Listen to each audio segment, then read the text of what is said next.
প্রিয় নবী মুহাম্মদুর রাসূলুল্লাহ সাল্লাল্লাহু আলাইহি ওয়াসাল্লাম হাদিস শরীফের ভিতরে পরিষ্কার করে বলেছেন, হে আমার প্রিয় সাহাবীগণ, আমি রাসূলুল্লাহ তোমাদিগের জন্য বলছি, মান আদা বি ওয়ালিয়ান ফাকাদ আযানতুহু লিল হারবি। আমার আল্লাহ আমাকে জানিয়ে দিয়েছেন, আমার আল্লাহ আমায় জানিয়ে দিয়েছেন, আল্লাহর জানানো সেই বলি তোমাদেরকে প্রচার করে দিলাম।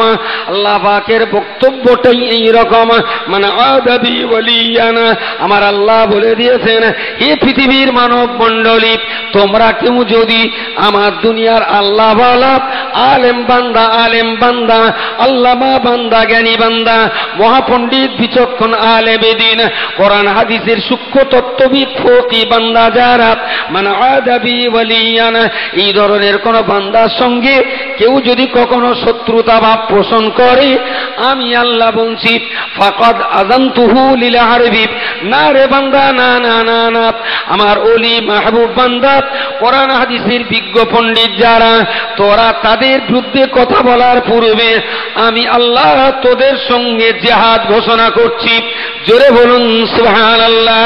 আমি আল্লাহর সঙ্গে লড়াই করে যদি বেঁচে থাকতে পারিস, তারপরে তোরা আমার ওলি বান্দার সঙ্গে লড়াই করবি। আচ্ছা, যেরকম আলেমদের দিকে তাকিয়ে আল্লাহর এই বক্তব্য, আল্লামা রুহুল আমিন সাহেবকে কি সেই আলেমের ভিতরে গণ্য করা যায় না? একদম 100%, কোনো ত্রুটি নেই। আলেমের কয়েকটা গুণ, চরিত্র, বৈশিষ্ট্য হাদিসে যা দেখেছি, বসির হুজুরের জীবনে পড়ে দেখেছি, তার 16 আনাই তার ভিতরে বিদ্যমান, 16 আনাই বিদ্যমান।